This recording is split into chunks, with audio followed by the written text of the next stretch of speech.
Rabbi zidni ilma warzuqni fahma. Baik, assalamualaikum warahmatullahi wabarakatuh. Gimana kabarnya anak-anak semua? Tetap harus semangat meskipun belajar dari rumah. Kita akan belajar tentang materi matematika tentang persamaan nilai mutlak satu variabel. Sebelum kita mulai pelajaran hari ini, coba disiapkan alat tulisnya, buku, pensil boleh, pakai pulpen juga boleh, yang penting belajar ya. Karena saya minta kalian semua mencatat apa yang ada saya tampilkan di video ini, khususnya setidaknya minimal contoh soalnya atau apa yang kalian pentingkan ya, karena nanti di PTS, sebelum PTS saya meminta kalian untuk mengumpulkan catatan kalian selama PJJ. Artinya meskipun PJJ seperti ini bukan berarti kalian berhenti untuk mencatat ya, tetap ada buku matematikanya, dicatat apa-apa yang penting dari video ini, dan nanti sebelum PTS nanti akan saya cek mana yang yang semangat mengikuti pembelajaran meskipun dari rumah. Jangan disesali, ini memang sudah jalannya seperti ini untuk menghilangkan dan untuk Indonesia yang lebih baik ya. Kalian lebih baik tidak kemana-mana, itu menurut pemerintah. Dan kalau mau pergi tetap gunakan masker dan mentaati semua protokol kesehatan yang ada. Perlu kalian ketahui di sini, mungkin kalian bertanya-tanya dan kalian juga belum kenal mungkin siapa sih guru matematika saya. Nah, inilah ada fotonya. Nama lengkap saya Salmi Fernandes. Saya lahir di Jakarta tanggal 18 September 1991, usianya 28 tahun, dan pendidikan terakhir saya adalah S1 pendidikan matematika. Moto hidup ya, mungkin bisa dipraktikkan buat kalian semua. Jangan tuntut Tuhanmu karena tertundanya keinginanmu, tapi tuntutlah dirimu karena menunda perintah Tuhanmu ya. Jadi jangan menunda perintah Tuhan. Sholat 5 waktu ya, tetap harus dijalankan sesuai dengan perintah Tuhan. Makanya kita harus bertakwa. Oke, biar fair play gitu ya, biar adil, biar kalian juga harus tahu schedule saya. Di sini saya mempunyai rencana penilaian semester ganjil. Nah, di sini dijelaskan bahwa selama satu semester saya akan mengadakan penilaian sebanyak berapa kali. Nah, ada 10 kali. Nah, 10 kali. Mana aja? Di bab nilai mutlak saya akan menilai belajar 2 kali. Setiap belajar ada Google Form-nya dan keterampilannya sekali. Ya, pakai Google Form juga. Dan ulangan harian juga sekali. Untuk nilai mutlak 4 kali tetap muka ya. SPLDV 3 kali, 4 kali dengan ulangan ya. Nah, ini semua rencana-rencana dari pembelajaran kita di PJJ ini ya. Oke, next. Persamaan linear satu variabel. Materi ini sebenarnya sudah diajarkan di kelas 7. Makanya saya terangkan lagi secara ringkasnya saja. Saya langsung masuk ke contoh soal aja. Tentukan nilai X persamaan berikut. Nah, kenapa dikatakan persamaan? Di sini ada kata persamaan karena di soalnya ada tanda sama dengan. Kalau di sini ada kata pertidaksamaan, berarti tandanya bukan sama dengan. Tandanya adalah lebih kecil dari atau lebih besar dari. Ini tanda pertidaksamaan ya. Pertidaksamaan. Kalau persamaan tandanya sama dengan ya. Kita lanjut. Menentukan nilai X satu variabel karena ada satu huruf di sini ya. Kalau ada 2 huruf berarti 2 variabel namanya ya. Nah, kalau di satu variabel sebenarnya di sini saya kenalin dulu, ini ruas kanan ya. Ini ruas kanan. Ini ruas kanan. Yang belakang ini ruas kiri. Nah, prinsipnya adalah kelompokkan sesuai dengan bentuknya. Ini kan X ya. Ini ada X-nya nggak? Min 7 ini ada X-nya nggak? Nggak ada. Ini 2 ada X-nya nggak? Nah, di sini kita bisa lihat bahwa min 7 satu jenis ya, sama dengan 2. Sama-sama nggak ada X. Tapi dia kenapa terpisah? Satu di kanan, satu di kiri. Nah, sekarang kita satukan. Gimana caranya? Pindahkan min 7 ini ke kiri. Ya, caranya adalah maaf ini kita ganti aja ya. Yaudah lanjut maaf.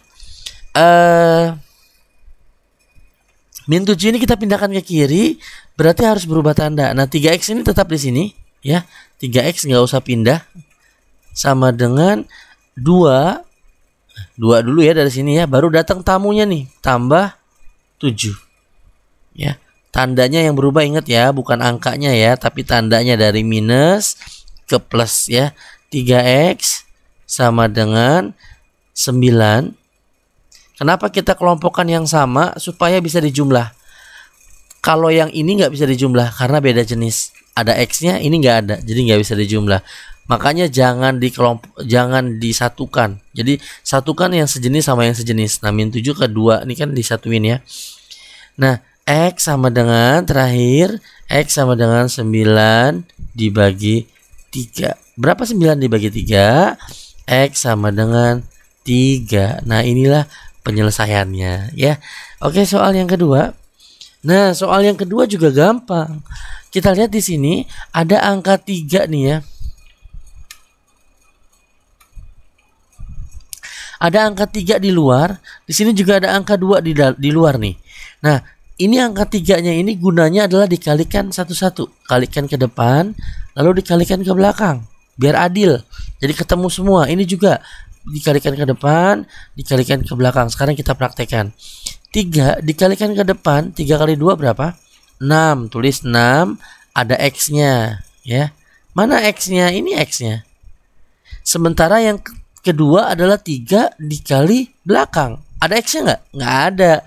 Jadi min 15 ya. 3 kali 5 15. Sama dengan ini kita praktekkan lagi, 2 kali X ya 2X min 2 kali 1 min 2. Nah ini kan nggak sejenis, ini juga nggak sejenis, nggak akan bisa kita jumlahkan. Dan kalau misalkan kalian tetap seperti ini, nggak akan ada jalan keluarnya. Caranya adalah kelompokan. Nah ya, sekarang kita tulis misalkan 6x. Siapa yang sejenis dengan 6x?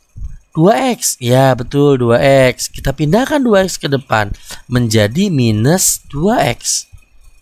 Nah ini kan gak ada minusnya, pindah ke sini ada minusnya. Oke, sama dengan tulis lagi min 2. Min 2 jadi maju ya, karena di depan gak ada orang ya. Min 2 nya maju. Nah min 15 ini kita pindahkan ke belakang karena nggak cocok untuk di tempat sini. Untuk gabung dengan mereka nggak cocok. Jadi jangan min 15 tapi plus 15. Nah kan udah sejenis nih. Nih X sama X, angka sama angka, ya jumlahkan. 6 kurang 2 4. Nah min 2 ditambah 15. Ini utangnya 2, dibayar 15, 13. Berarti X-nya sama dengan 13 per 4. Ini 13 ya. Ya jawabannya seperti ini. 13 dibagi 4 kan nggak bisa. Ya maksudnya bisa tapi koma gitu ya. Jadi biarkan bentuknya pecahan 13 per 4. Oke, next. Kita masuk ke latihan 1. Dibuka bukunya. Cara mengerjakan latihan satunya ini, kerjakan di buku tulis 1 sampai 4, kemudian dijawab. Sambil dijawab di pause dulu ya videonya supaya nggak ketinggalan, nggak lanjut. Nanti akan saya kasih link untuk kalian upload foto dari latihan 1. Jadi nanti fotonya itu jangan dicampur ya, latihan 1 2 3-nya tapi dipisah-pisah. Ya hari ini ada 3 latihan. Jadi latihan 1 foto, latihan 2 foto, latihan 3 foto, baru nanti tinggal upload saja. Paham ya? Oke, kita lanjut lagi. Konsep dari nilai mutlak. Nah, konsep dari nilai mutlak sekarang kita baca nih. Apa sih maksud nilai mutlak? Nilai mutlak dapat digambarkan sebagai jarak bilangan terhadap titik nol pada garis bilangan dengan tidak memperhatikan arahnya. Nilai mutlak dinotasikan dengan tanda kurung lurus. Nah, ini kurung lurus. Di dalamnya ada angka ya. Dengan demikian, nilai mutlak suatu bilangan sama dengan 5, memiliki 2 penyelesaian. Karena terdapat 2 bilangan yang jaraknya 5, yaitu ke X sama dengan 5 dan X sama dengan min 5. Paham gak sih maksudnya sampai sini? Kalau belum paham saya kasih gambarnya. Nah, tadi dijelaskan bahwa nilai mutlak itu adalah jarak terhadap titik nol. Mana titik nol? Ini titik nol nih.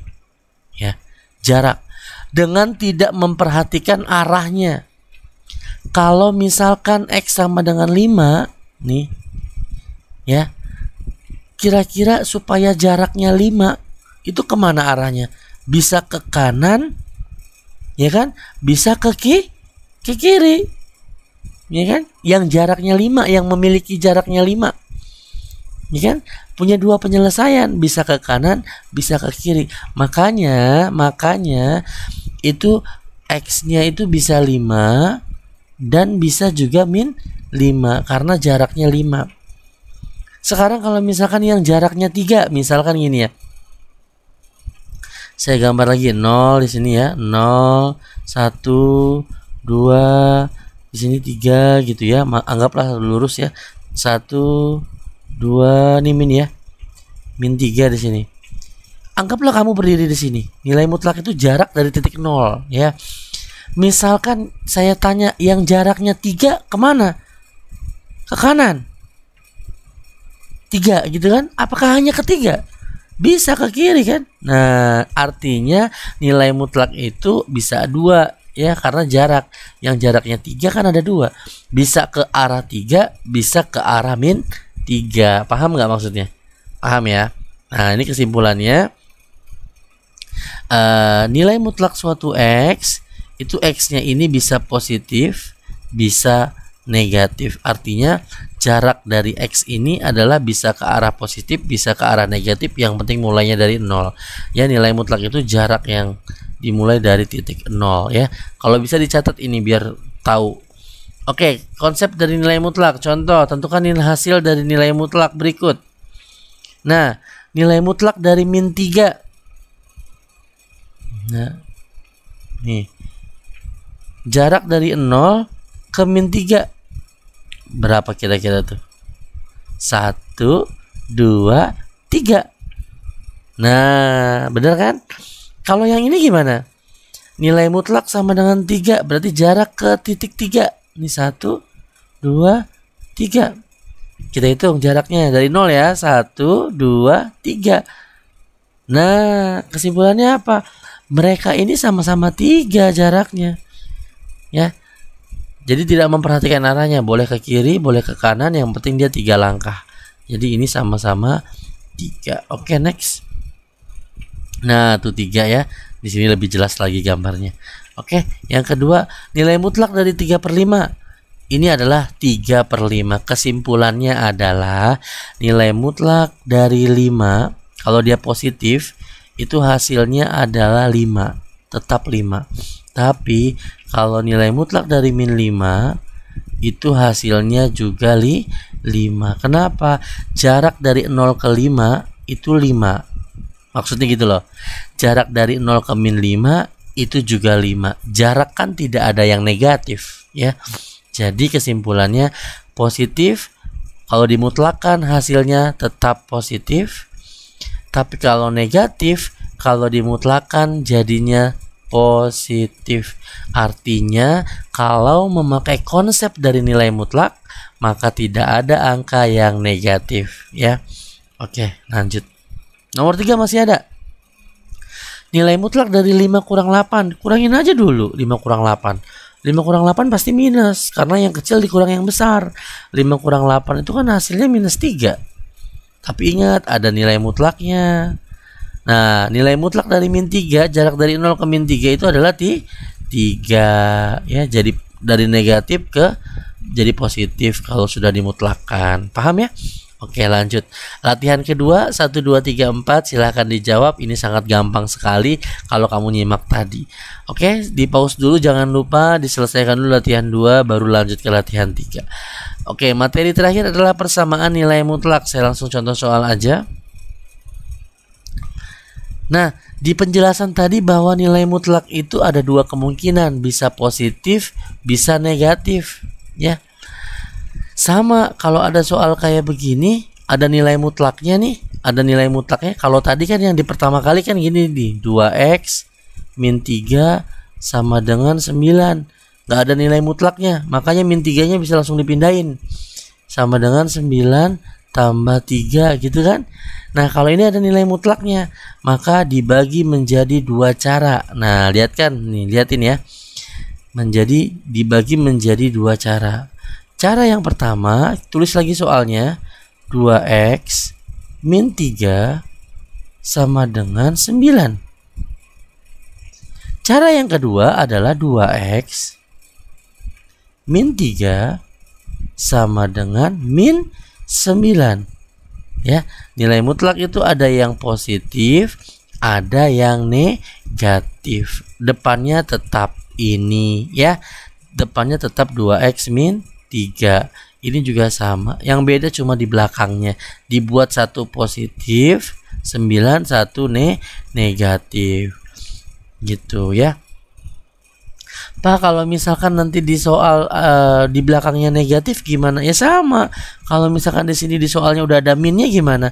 Sama, satu positif, satu negatif. Ya, nggak ada masalah. Lanjut. Sama kayak tadi yang nomor 1, contoh latihan 1. Min 3 kita pindahin. Jadi 2x sama dengan 9. Min 3 dipindahin jadi plus 3. Nah, 2x sama dengan 9 tambah 3 berapa? 12. Berarti x-nya sama dengan 12 dibagi 2. Maka hasilnya adalah 6. Sekarang yang ini sama 2x min 3 sama dengan min 9. Berarti 2x sama dengan min 9. Min 3 pindah berarti jadi plus 3. Ya. 2x. Nah, yang ada minnya itu utang loh. Nah, ini utang nih. Nah, ini bayar nih. Ya. Berarti utangnya sisa min 6. Betul ya? Berarti x-nya sama dengan min 6 dibagi 2. Hasilnya adalah min 3. Nah, maka himpunan penyelesaian HP ya, jawabannya adalah ada 2. Bisa 6, bisa min 3. Pak, kalau kebalik tulisnya gimana, Pak? Boleh. Min 3,6. Inilah jawabannya. Paham ya? Oke, next. Contoh kedua, x tambah 1 sama dengan 2x min 3. Sama caranya, ada 2 ya. Cara yang pertama adalah x tambah 1 sama dengan positif ya, tetap ya, 2x min 3 tetap. Sama kayak tadi nih, 9 juga di sini tetap. Kita hitung dulu deh ini ya. X nanti ini kan sama nih sama 2x. 2x-nya pindah ya, min 2x sama dengan min 3 tambah 1 jadi minus 1 karena pindah nih ya, dari depan ke belakang, dari kanan ke kiri. Nah, ini 1 kalau nggak ada angkanya. 1 dikurang 2 minus 1x sama dengan minus 4 karena utang 3, utang lagi 1, jadi utangnya 4. X sama dengan min 4 dibagi min 1. Nah, min sama min jadi plus ya. X sama dengan 4. Nah, sekarang yang kedua adalah yang belakangnya negatif, sama kayak tadi. X tambah 1, nah, sama dengan minus kurung ya, karena ada 2 orang di dalamnya, maksudnya 2 variabel, min 2 suku ya, 2 suku, maaf, 2 suku, min 8, maaf, ini salah ya, min 3. Nah, X tambah 1. Nah, minusnya ini kita kasih ke dalam. Ini udah nih 2x ini kan gak punya minus ya. Kalau dikasih minus berarti jadi ada minusnya. Nah, kasih juga minusnya ke belakang. Udah ada minus berarti jadi plus. Nah, baru dia pindahin. Maaf 8 lagi kan. 3. Kita pindahin deh. X-nya tetap ya, nggak pindah ya. Plus 2. Dari mana X plus 2? Karena ini min 2, pindah ke depan. Sama dengan 3 plus 1 dikurang 1 jadinya. Karena plus min. Angkanya tetap tapi tandanya yang nggak berubah. Tandanya yang berubah. 1 tambah 2, 3x ya. 3x sama dengan 2. Berarti x-nya sama dengan 2 per 3. Maka didapatlah jawabannya. HP-nya, himpunan penyelesaiannya 2 per 3, 4. Kebalik boleh nggak Pak? Boleh. 4,2 per 3. Oke ya. Oke, latihan ketiga boleh dikerjakan. Latihan yang terakhir di buku tulis. Habis itu upload semua foto-foto kerjaan kamu yang jelas ya. Tulisnya yang jelas karena nanti akan saya nilai ya. Nilainya nanti akan launching hari ini juga. Ditungguin saja mungkin prosesnya. Insya Allah hari ini kelar penilaian 3 latihannya 1 sampai 4 ya. Jangan lupa like and subscribe video channel saya. Terima kasih. Kurang lebihnya mohon maaf. Mudah-mudahan kalian bisa mendapatkan ilmu yang bermanfaat dari pertemuan singkat ini. Wabillahi taufiq wal hidayah. Assalamualaikum warahmatullahi wabarakatuh.